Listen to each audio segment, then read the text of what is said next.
ами одамое ки миллионер нашида 4-5 бизнес доранд ва фахр мекунанд ки ман 5 бизнес дорам, не ки ягонташ дар Тоҷикистон номери 1 шидаги нестай. Як намуди касалие дар ами силиконовая долина синдром стартапера. вақте ки ту ақлит то як уровня мераса. одами ба ақл тиҷорате ки 4000-5000 доллар меёра, ҳамура ҳаракат мекунад ки 50000 доллар куна, ё ки мера бо айдин бия тиҷорати дига ки ҳамура бо 3000 доллар дига даромад бихизон. Ту ба зурӣ метавони бизнеси калон бисозӣ. ба одамзанию, ба дигари, ба гаренигию, ба катагию, ба да осмонгардӣ метавони бисозӣ. агар ки мисол ами бизнес ами як ҳолат омада риск кардагӣ боше, дальше нарафтеста бошӣ, значит ту да ҳамиқа чиз дар кор набуд. барои ами муҳимтарин вазифаи тиҷорат амал кардани орзуҳои шумоай. кадом тиҷорат зуртарай? Яктае ки орзуҳои шуморо амал кардестай ё ки 5тае ки ҳар рӯз шумода сатаи проблема додестай? кадом тиҷорат зуртарай? 5тае ки орзуҳотонро амал кардестай ё ки якта? Якта. ами одамое ки миллионер нашида 4-5 бизнес доранд ва фахр мекунанд ки ман 5 бизнес дорам, не ки ягонташ дар Тоҷикистон номери 1 шидаги нестай. И дар як намуди касалие дар ами силиконовая долина синдром стартапера. вақте ки ту ақлит то як уровня мераса, дига ту намедонӣ, мисол ту як кафе кушодӣ, тамом ту ақлит ё ки як ширкат кушодӣ, ту аму ширкат фаъолият кардестай, як 3-4 доллар ту да фоида овардестай, дальше тура ақлит ҳам қарасид. ту бояд одами ба ақл тиҷорате ки 4000-5000 доллар меёра, ҳамура ҳаракат мекунад ки 50000 доллар куна, ё ки мера бо айдин бия тиҷорати дига ки ҳамура бо 3000 доллар дига даромад бихизонад. ай ҳама кори осон чия? Як тиҷорат кушодан 3000 доллар да фоида баровардан. лекин кори қиин чия? тиҷорате ки уже 5000 овардестай, ҳамура 25 кардан, 10 кардан, 20 кардан, 40 кардан, 80 кардан, 100 кардан, 120 кардан. барои ҳамин мо як намуди касалияи синдром стартапера. вақте ки мо майда 4-5таи бизнес дорем, лекин агар ҳисоб кунӣ ҳамаш даже 100,000 доллар намеёра. барои ҳамин мақсад чия? мақсад як тиҷорати доштан, як тиҷорате ки ту мисол орзуҳоитро амал мекунӣ. дига маркетинг, то есть ба урусӣ бугум барои худам, что такое бизнес? Это один из лучших инструментов для реализации своих мечт и реализации своего потенциала на максимум. То есть мада тиҷорат метона нишон дода кӯмакиям, ку ҳами ма чанқа метонам, ку ҳами ақли ма чанқа инкишоф шида метона, ё ки потенциали ма, то есть мо чӣ гуфта будем? потенциали ма, ҳадди аксари потенциали ма чанқай? худованд мада ақл дод, кани ҳами ақл то чанқара истифода бурда мешавад. то есть тиҷорат беҳтарин инструменте ки мо ақлмона дар иҷа чикор кунем бисанҷем. вақте ки гурӯшора медонед мезанен чи қувваи удартона месанҷен ку мисол рақам меброя 700-800, ном барои чие? гурӯша барои санҷидани қувваи чи? қувваи даст, то есть физикӣ. а тиҷорат чия? санҷидани яке беҳтарин инструмент барои санҷидани чи? дониш.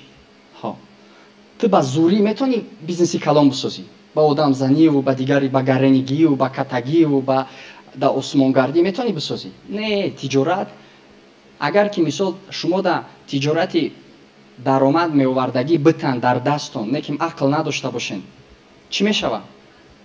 банкрот мешавад. барои ҳамин барои ман мисол тиҷорат яке аз инструментҳои беҳтарин барои якумаш ба орзуҳо расидан, дуюмаш чи? дуюмаш ақли худта дар ҳамуҷа бай кардан, истифода бурдан. хоб агар ки шумо орзу надошта бошен, ин проблемаи калонай.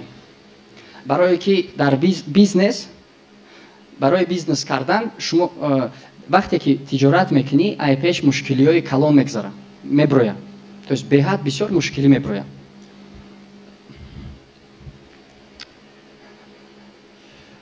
ки тиҷората сар кард, қарздор шид ё ки банкрот шид ё ки мисол риск кард, полный риск кард, чанд уже ҷинбида наметавон. ҳастем хеле одам.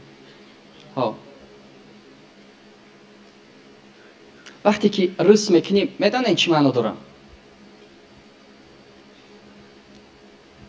маънои вай дорад ки орзуое ки доштен ва мехостен ҳамин тиҷорат ҳамин орзуҳоро амал кунад, уқа орзуое набудан. То есть не так сильно вы хотели. агар ки мисол ҳамин бизнес ҳамин як ҳолат омада риск кардагӣ бошен, дальше нарафтеста бошӣ, значит ида ҳамин қа чиз дар кор набуд. одаме ки мақсад мемона спортсмен ҳаста инҷа спортсменон.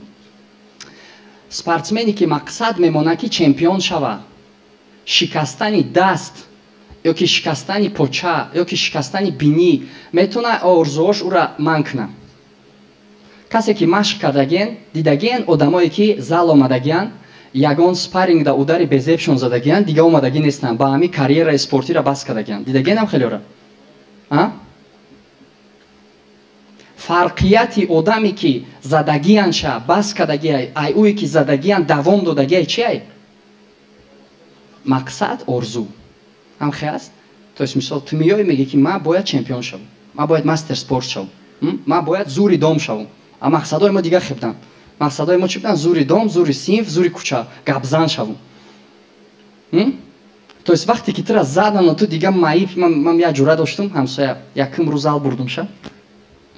Ваqa ҳамаро мебурдум да, мисол биё мегуфтум. Ба якм рӯз зал бурдумша, як рӯз машқ кардем, баъд дуюм рӯз рафтем, дер кардем. Ба маълимон беҳад строгӣ буд, требовательный буд. Баъд вақте ки мо дер мекардем, лоу-кик мезад моро. Сахти баъд лоу-кик мезад. Ӯ лоу-кики ки мезад, бояд 2 ҳафтаи дига соз раҳ гашта наметонистӣ. баъд ҷурам овардум, дуюм рӯз мо дер кардем, ба маълим мондак, ятаи лоу-кикимон зад, хай ҳамамон ғалтидем. Уҷа лоу-кик мезанад, меғалти. На ғалти бо ятае мехӯри ки бояд биғалти. Барои ҳамин дард кард накард, бояд хита партое ки гӯё ки дард кард. Лекин дард мекард. баъд ҷурама зад, ба ҳамун бас кард. баъди ӯ ба ёдум астай, баъди ӯ баъди ҳамун лоу-кик дар ҳаётиш дига тарафи варзиш то хӯрдагӣ нестай. дар ҳаётиш дига варзиша дидагӣ нестай. Бас кардагӣ. Гуфт даф ҳам варзиш ҳамин боша, ман гӯш кашидам ҳамин чиз. барои чӣ? барои ки мақсад надошт.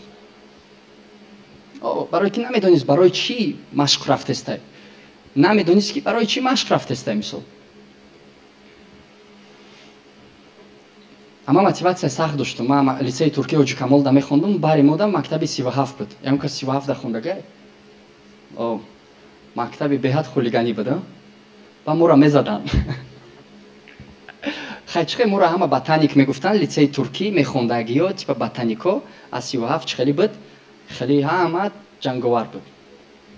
баъд бо хеле ҳолатое мешид ки духтаромона гап медоданд. баъд ту чхе охи ту наметавонӣ ку просто духтара ғам бутан, ҳамсинфта ғам бутан, ту рута искунӣ гӯё надидисти. Ту бояд вай кунӣ. барои ҳамин ман мерафтим зал, мара спаррингода аввалда мезаданд, маълим мезад, азоб бисёр буд, лекин чӣ мақсад калон буд. барои ҳамин ман барои чӣ гапоро гуфтаистам? Ман метавонам намози сар кунам дар бораи тиҷорат, лекин агар ки мақсади шумо набоша, мақсаде ки шумо битонед мушкилиҳоро гузашта, ягон фоида намекунад. мисол ман ози фикр мекунам ки пешаи ӯе ки шумо зал бирен ё ки ягон ҷо бирен, беҳтарине ки шумо худтонда як савол битен, ё ки маълим шуморо савол бита ки барои чӣ ҷо омадӣ? мақсади ҳамҷо омадан чие? Просто вақтгузаронӣ? Просто ӯе ки ту ҳамҷа мешинӣ вақта мегузаронӣ ё ки ягон мақсад дорӣ?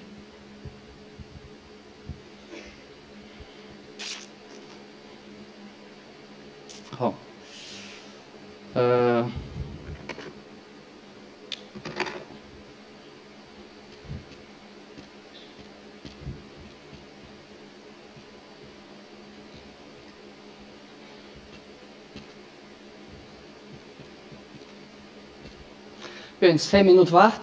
من میخوام که شما ارزو و مقصدای بمونین که شما وقتی که همون ارزو را ببینین که نه فقط تو برای خانگی میتونین هم برای خودتون هم برای خانگی هم برای فرزندو. مثلا ما مقصد میمونم که تجارت میکنم یا که مثال شما یک درآمد میکنین خودتون مینویسین که من مقصدم چیه؟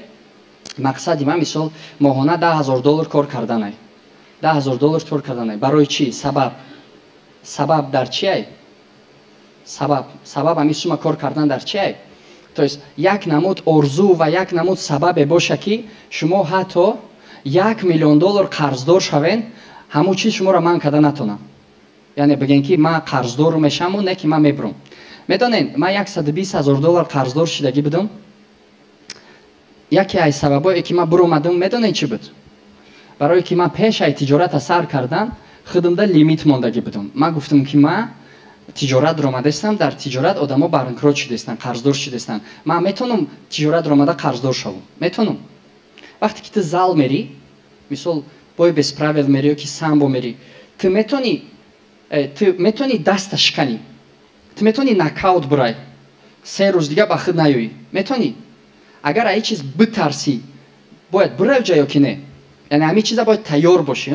برای همین من خودمونده اون وقتی سر کرده بودم 20 ساله بودم 21 сала бедам, ма гуфтам ки навид какой уровень порога долгов, который ты готов принять на себя. Ва ма хидимда навистам $1 миллион. Ма гуфтам то $1 миллион ма тайёрам ки қарздор шавам. То есть ма тайёрам. Барои ҳамин вақте ки 120 шид, зиқ шидам, не ки ин мара ман кард ё ки не. Не, ма $120,000 қарздор будам, да чико кардам? $400,000 сармоя гирифтам. Ма оли запасымда $85,000 дига метонистам қарздор шавам. Ма гуфтам ҳамин навиде ки $150,000 қарздорай наметона чихе буроя. Ай навиде ки $1 миллион қарздорай наметона чихе буроя. Ай навиде ки $10 миллион қарздорай наметона чихе буроя. Ай навиде ки $100 миллион қарздорай ва наметона чихе буроя. Ягон фарқият надора. То есть шумо агар 10,000 сомон қарздор бошен ва намедонен ура чихе битен, ай шумое ки 100,000 қарздор бошен надонен чихе битен, ягон фарқият надора. Иш намуштам шумо депрессиятон яхеле плюс минус. Ман шиштагим қатъи одаме ки $26 миллион қарз дорай. бовар кунен бо ай у одаме ки 10,000 сомон қарз дорай ҳолаташ баландтара, яъне энергияш болотара. бо картеш қатъи мегарда. бо охрана дора, бо ресторанда повар мовар, ресторани хича дора, повар мовар дора, $26 миллион қарз дора. фаҳмиден? биёин 3 минут просто орзуе ки шумо бигем ки дар ҳақиқат ман барои амал кардани ҳамин орзу наметарсум. баъд тиҷората мегзарем. Майлиш 3 минут.